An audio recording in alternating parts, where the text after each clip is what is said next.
अस्सलाम वालेकुम एवरीवन। आज हम स्टार्ट करने वाले हैं chapter number 6 first year computer science. हमने स्टार्ट की हुई है फुल इसकी सीरीज़। मैंने सारे चैप्टर्स पे प्लेलिस्ट बना दी हुई हैं, ठीक है। 1 पे भी, 2, 3, 4, 5 और अब हमारा सिर्फ 6 और 7 चैप्टर रह गया, ठीक है। 8 और 9 पर भी मैं वीडियोस अपलोड कर चुकी हूँ, ठीक है। आज हम स्टार्ट करेंगे चैप्टर नंबर 6 जिसका नाम है जी इमर्जिंग टेक्नोलॉजीज़। तो इसका सबसे पहले इंट्रोडक्शन देख लेते हैं कि ये क्या होता है, इमर्जिंग टेक्नोलॉजीज़ क्या होती हैं। तो ये इस वाले पैराग्राफ में ये इंट्रोडक्शन तो याद करने की आपको ज़रूरत नहीं है। इसमें है क्या वाला पैराग्राफ तो आप लोगों को याद करने की ज़रूरत है नहीं, ठीक है। तो आप लोग सिर्फ समझ लो कि इसमें लिखा क्या हुआ है। तो जो टेक्नोलॉजी की दुनिया ना वो बहुत तेज़ी से बदल रही है, चेंज हो रही है, ठीक है।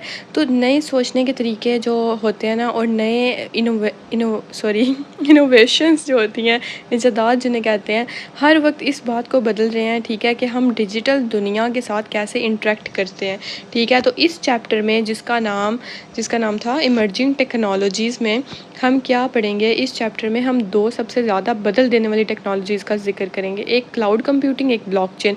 बहुत इंपॉर्टेंट चैप्टर है ये, इसलिए इम्पोर्टेंट है क्योंकि इसके जो टॉपिक है ना दोनों, क्लाउड कंप्यूटिंग और ब्लॉकचेन, ये बहुत इंपॉर्टेंट है और ये चांसेस होते हैं लॉन्ग में आने के दोनों के, ठीक है। तो सबसे पहले एक चीज़ मैं आप लोगों को बता दूं कि क्लाउड कंप्यूटिंग के जो बुनियादी कॉन्सेप्ट होते हैं ना वो होते हैं जैसे वर्चुअलाइजेशन क्या होता है, एक ही सिस्टम पर मल्टीपल रिसोर्सेज चलाना। स्केलेबिलिटी होती है यानी ज़रूरत के मुताबिक सिस्टम को बड़ा या छोटा करना। और ऑन डिमांड एक्सेस यानी जब चाहिए तब रिसोर्सेज यूज़ करना, इसमें ये सारा कुछ शामिल होता है, ठीक है। तो अब इसमें हम एक और चीज़ पढ़ेंगे, और क्या क्या पढ़ेंगे, हम डिप्लॉयमेंट मॉडल्स पढ़ेंगे, ठीक है। हम क्लाउड के सर्विसेज और मॉडल्स भी समझेंगे, ये सारी चीज़ें पढ़ेंगे हम इसमें। अब इसमें आ जाते हैं definition and overview of emerging technology, ठीक है। तो ये देखें, emerging technologies are new tools, systems and methods that are currently being developed or just have started to be used। जो इमर्जिंग टेक्नोलॉजीज़ हैं ना वो एक नए टूल्स हैं, सिस्टम्स हैं और मेथड्स हैं जो अभी डेवलप हो रहे हैं, यानी इमर्ज हो रहे हैं। इमर्जिंग का मतलब है उभरना, इमर्ज होना, ठीक है। जो भी फ़िलहाल इमर्ज हो रहे हैं या अभी अभी यूज़ होना शुरू हुए हैं, ठीक है। तो ये होती है हमारे पास इमर्जिंग टेक्नोलॉजीज़। तो ये बेसिकली न्यू टूल्स कह लें या अच्छा जी, आप लोगों को ये समझ आ गया कि इमर्जिंग टेक्नोलॉजीज़ क्या होती हैं। These technology have the potential to change the way we live, work and interact the world. ये जो टेक्नोलॉजीज़ होती हैं ना, ठीक है, ये जिस जिस तरीके से हम जी रहे हैं, जिस तरीके से हम काम करते हैं, ये लोगों के साथ, दुनिया के साथ इंटरेक्ट करते हैं, ये टेक्नोलॉजीज़ इसको चेंज करने की ताकत रखती हैं, इनमें इतनी पोटेंशियल होती है, ठीक है। अब एक कुछ इमर्जिंग टेक्नोलॉजीज़ उन्होंने इधर बता दी हैं। सबसे पहले क्या है हमारे पास, एआई, आर्टिफिशियल इंटेलिजेंस। आप लोगों ने ना बहुत सुना होगा इसके बारे में, आर्टिफिशियल इंटेलिजेंस के बारे में। AI refers to machines and software that can think and learn like humans। अब AI क्या होता है, इसका मतलब है ऐसी मशीन्स और सॉफ्टवेयर जो इंसानों की तरह ना सोच भी सकते हैं और काम भी कर सकते हैं और इंसानों की तरह लाइक सीख सकते हैं, ठीक है। AI can help with tasks like recognizing faces, understanding speech and making decisions। अब AI किस किस टास्क में आपकी हेल्प करती है कि वो फेस को रिकग्नाइज़ कर लेती है, ठीक है, और स्पीच को अंडरस्टैंड कर लेती है। मतलब आप अगर उसको कोई भी अपना वॉइस मैसेज दोगे ना तो वो उसको अंडरस्टैंड करके आपको उसको रिटन फॉर्म में दे देगी, तो आपने ये बोला है, ये हो गया। रिकग्नाइजिंग फेसेस का ये मतलब होता है कि जैसे आप लोगों को पता है ये CNIC हम बनवाते हैं ना, ठीक है। तो AI क्या करती है, अगर एक दफ़ा हमने उस डाटाबेस में, AI के डाटाबेस में अपना फेस, अपनी पिक्चर स्टोर करा दिया, तो वो आप कहीं भी जाओगे तो आपको रिकग्नाइज़ कर लेगी और बता देगी कि ये वो वाला पर्सन है, यानी इसका फ़लाँ नेम और फ़लाँ एड्रेस है, ठीक है। नेक्स्ट, अच्छा, it is used in everything from smart assistant like Siri to self driving cars. तो आप लोगों को पता है सीरी का है ना, तो मतलब ये इस तरह के, और वैसे गूगल का भी आप लोगों को पता होगा, ठीक है। तो इधर हम पता है आपको वो माइक्रोफोन का यूज़ करके ना हम बोल के भी वो मतलब गूगल पे लिख सकते हैं, ठीक है। तो उसमें भी किसका यूज़ है, AI का। सेकंड में हमारे पास क्लाउड कंप्यूटिंग। क्लाउड कंप्यूटिंग क्या होता है, allows people to store and access data and applications over the internet instead of an local computer और सर्वर। तो क्लाउड कंप्यूटर का मतलब है कि इसमें लोग अपना डाटा और एप्लीकेशंस इंटरनेट पर स्टोर भी कर सकते हैं और एक्सेस भी कर सकते हैं। तो अगर मैं सिंपल वर्ड्स में बताऊँ तो क्लाउड कंप्यूटिंग का मतलब है कि अपने डाटा को स्टोर कराना ऑनलाइन इंटरनेट के थ्रू, ठीक है। अपने डाटा को और एप्लीकेशंस को स्टोर कराना। देखो उन्होंने लिखा हुआ है कि लोगों को अलाउ करती है कि हम डाटा को स्टोर भी कर सकें और एक्सेस भी कर सकें, ठीक है। Instead of an local computer और सर्वर, मतलब देखो वैसे तो हम लोकल कंप्यूटर पे करते हैं या वो यूएसबी में कर देते हैं ना, तो क्लाउड कंप्यूटिंग में जैसे हम क्या करेंगे, हम ऑनलाइन डाटा स्टोर करा देंगे अपना, ठीक है। This makes it easier to share information, collaborate on projects and scale up services without needing expensive hardware. अब ये क्या करेगा बेसिकली, ये जो है ना इस चीज़ को ईजी बना देगा, इन्फॉर्मेशन को शेयर करना ईजी बना देगा, प्रोजेक्ट्स पे कोलैबोरेट करना ईजी बना देगा, ठीक है। और जो सर्विसेज उनको स्केल अप करने के लिए, मतलब किसी भी एक्सपेंसिव हार्डवेयर के बगैर हम सर्विसेज स्केल अप कर सकते हैं, ठीक है। एग्जांपल इसमें उन्होंने दे दिया गूगल ड्राइव की, ड्रॉप बॉक्स की और अमेज़ॉन वेब सर्विसेज की, AWS जिसे कहते हैं। तो गूगल ड्राइव की एग्जांपल अगर मैं दूँ आप लोगों को, तो देखें क्या होता है गूगल ड्राइव में, हम अपनी फ़ाइल स्टोर कर लेते हैं। हम यानी अगर वो जो आईडी होती है ना गूगल ड्राइव पे मेरी, अगर मैं वो किसी भी फ़ोन में आईडी लगा दूँ तो वो सारा का सारा डाटा मेरा उस फ़ोन में भी शो होगा जो उस गूगल ड्राइव में मैंने स्टोर किया होगा, ठीक है। तो सिर्फ मुझे क्या चाहिए, एक फ़ोन चाहिए, मतलब या एक डिवाइस चाहिए, लैपटॉप ले लो, फ़ोन ले लो, और मुझे वो आईडी जिसमें मैंने स्टोर की हुई चाहिए, और तीसरी चीज़ मुझे मेन जो चाहिए वो है इंटरनेट, ठीक है। क्योंकि इंटरनेट था तो मैंने स्टोर की थी, अब इंटरनेट होगा तो मैं उसमें से निकालूंगी। नेक्स्ट है हमारे पास ब्लॉकचेन। ब्लॉकचेन क्या होता है, is a secure way to record and share information across many computers, making it almost impossible to change और हैक। इसका मतलब होता है ब्लॉकचेन एक सिक्योर तरीका है हमारे पास जिसमें डाटा बहुत कंप्यूटर्स पर रिकॉर्ड होता है, ठीक है, जिसे बदलना या हैक करना मुश्किल होता है, ठीक है। यानी हम एक ऐसा ये सिक्योर, इसका काफ़ी सिक्योर वे है, क्या करता है ये इंफॉर्मेशन को रिकॉर्ड करके शेयर करता है, ठीक है। तो मतलब काफ़ी ज़्यादा कंप्यूटर्स में ना, तो इसमें ब्लॉकचेन में होता क्या है कि कोई भी हमारे डाटा को चेंज भी नहीं कर सकता और हैक भी नहीं कर सकता।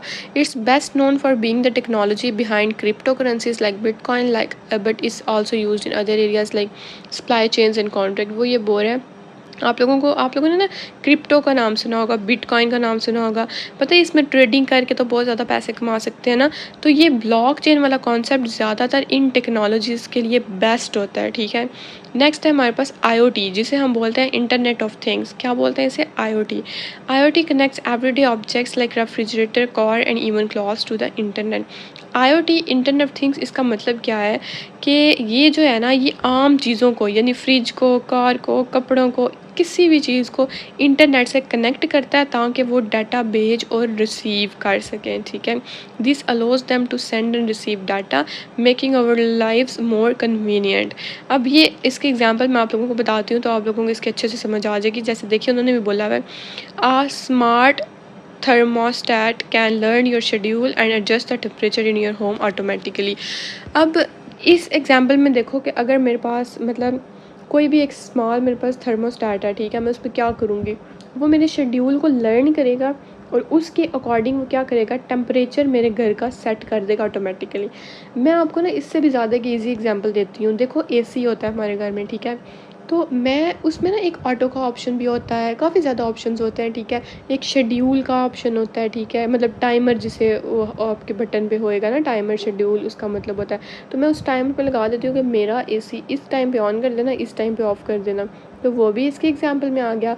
और एक और चीज़ आ जाती है कि देखो ऑटोमेटिकली, मतलब मैं कोई भी चीज़ ऑटो पे सेट कर दूँ तो वो ऑटोमेटिकली चेंज होती रहेगी, ठीक है। तो ये होता है हमारे पास IoT। अब नेक्स्ट है हमारे पास AR, augmented reality and virtual reality. AR and VR, तो पहले हम पढ़ेंगे ऑगमेंटेड रियलिटी, फिर हम पढ़ेंगे वर्चुअल रियलिटी।